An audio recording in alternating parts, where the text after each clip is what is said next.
Chapter 30 Lin Xingui was highly efficient. With one phone call, his lawyer would promptly draft him a contract for their partnership.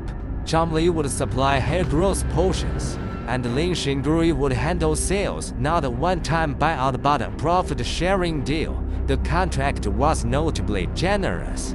Zhang Li wasn't worried about being cheated, but he did have one concern: is this really okay? Even the lawyer drafting the contract, upon hearing the partnership details, looked skeptical. Hair growth potions, such a product existed, some shady no-name brand. Was their company doomed? Yet, with professional discipline, he kept his doubts to himself, diligently crafting a flawless contract while mentally preparing to jump ship. Zhang Li, of course, knew the potions were genuine, having seen their miraculous effects, akin to magic. But could he really just bring out something magical like that? Lin Xingui brimmed with confidence in the potions, smugly running head through his thick hair. Trust me, with results like these, our hair growth potions will sell like crazy. Zhang Li. Fine. Zhang Li signed the contract, sealing the partnership. After years as dormmates, they were as close as brothers. Trusting each other implicitly, Zhang Li suspected Lin Xingui had noticed something odd otherwise. The potion's instant results were bizarre enough to raise questions, yet he accepted them without a single doubt. Lin Xingui tactfully didn't ask, and Zhang Li, in turn, didn't explain. The question was, what exactly had he noticed? Zhang Li wondered, had he not hidden it well enough? After seeing the lawyer off, Lin Xingui didn't rush to leave. He did come after Zhang Li vaguely mentioned needing money, driven by concern to check on him. Unexpectedly, he did also resolved another pressing issue. With both worries settled, he felt lighter than he had in months. Lin Xingui slumped an arm around Zhang Li's shoulders. It is rare for me to visit. Who knows when I'll be back? Come on, show me around your hometown for a few days. He grinned smugly. I'll snap some photos and make the others jealous. He meant their other dormmates in their group chat. With a friend visiting, Zhang Li was eager to play host. His hometown wasn't a big city, but it boasted beautiful mountains, clear waters, and historic sites. For the next few days, Zhang Li took him on a thorough tour. True to his word, Lin Xingui took plenty of photos. Though he didn't post them in the group chat, he shared them on his social feed, visible to all. While they enjoyed sightseeing, their friends were slogging through 996万 orc schedules, turning green with envy. For days, the group chat was filled with complaints aimed at the duo. Damn it, I am jealous of your wealth.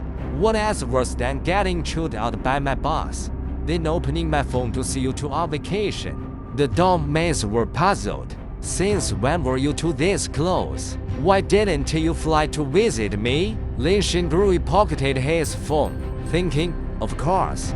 Back in their freshman year, the whole dorm went on a trip to a scenic spot. Confident in his swimming, Lin Xingui went for a wild swim but cramped up in the water without warming up, nearly drowning. Zhang Li noticed something was wrong and pulled him to safety. How could their bond compare? It was a life-or-death friendship. Over 4 years of college, Zhang Li had helped him countless times. In Lin Xingui's mind, Zhang Li was like a brother from another mother. When Zhang Li faced family troubles and returned home to open a supermarket, Lin Xingui was the most worried about his future. That was then. Now, Zhang Li was his golden ticket. After a few days of carefree fun, Lin Xingui bid Zhang Li farewell, taking the new hair growth potions and board him a plane, eager to dive into his business venture. Meanwhile, in the Leland continent, in the forest outside Dar City, Chris and his companions were locked in a fierce battle with a magical beast. Today, They accepted the mission from the adventurers guild to capture a ferocious demon bear in the forest. Though they weren't fully confident, the high reward tempted them to take it on. Everything started smoothly, but capturing the bear proved far from easy. The demon bear was massive, towering dozens of meters high. Its bulk blotting out the sky, its thick paws could snap towering trees in half with ease. Worse, the beast wielded earth magic, turning the ground beneath them into paste or sprouting sharp stone spikes. One wrong step, and they'd be skewered. Chris and his companions, seasoned adventurers, still suffered greatly against it. Chris, maybe we should retreat, Irene said, panicked. This beast is too strong, we can't beat it. Too late. Chris' face was grim as he stared into the bear's blood-red eyes. The beast's massive body heaved with each breath, white mist puffing from its snout. Its own volatile, he raised his sword and shield. We enrage it, even if we retreat.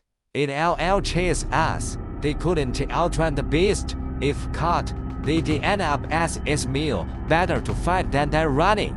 Irene, step back and use magic to distract it, Chris directed, calling. Sneak around the left and aim for its eyes. Before he could finish, the beast reared up, letting out a ferocious roar. The sound wave shook the forest, trees trembling, snow falling from branches, and birds scattering.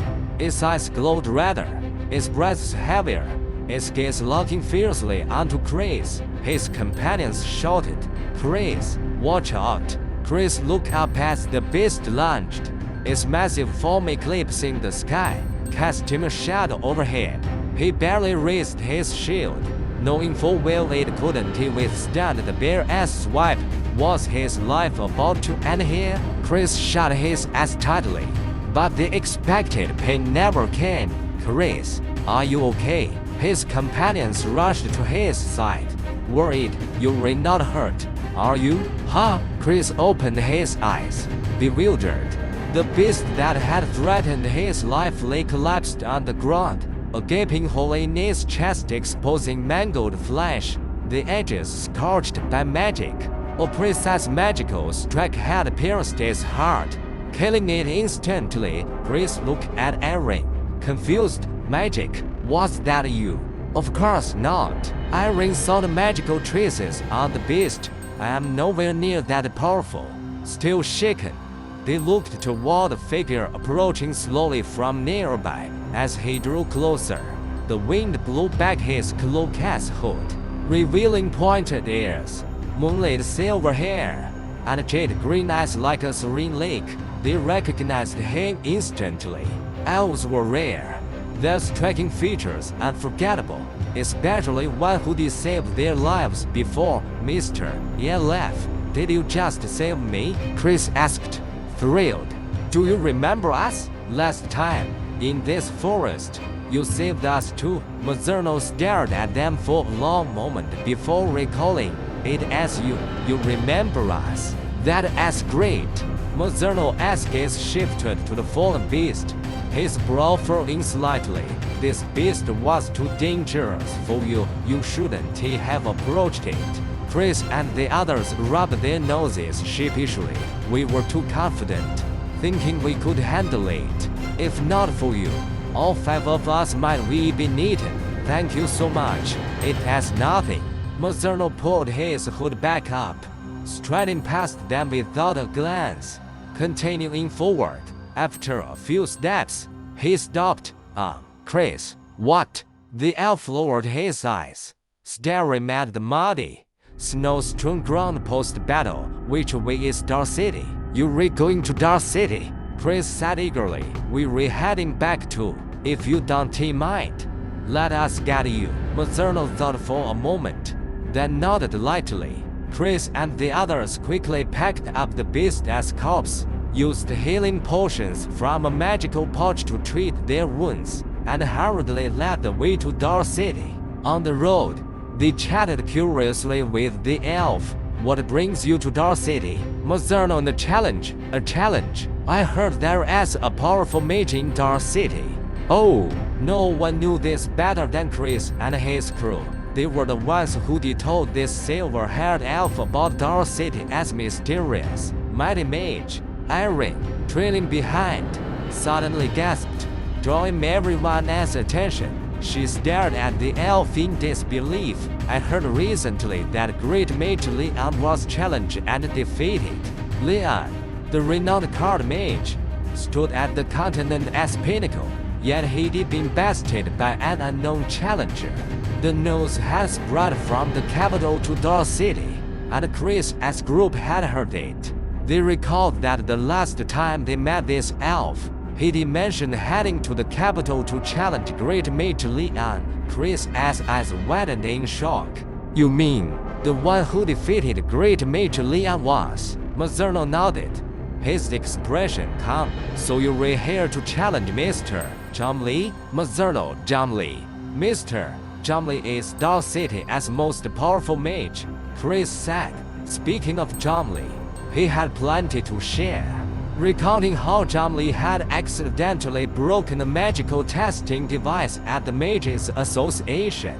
After that incident, the association replaced the talent testing device, but Dark City's residents still talked about it, retelling the story to every child tested there. Oh, Mazzurno mused. His talent must be exceptional, but more than his magic, the food at Jomli's supermarket is what is truly amazing. Food. Chris, exactly. The best is hot pot. Irene, no. Ice cream is the best. Isn't it spicy strips? The supermarket as snacks are divine. Mazzurno listened impassively, uninterested. Elves were vegetarians, and human cuisine held no appeal for them. For him, the mage's strength was far more intriguing.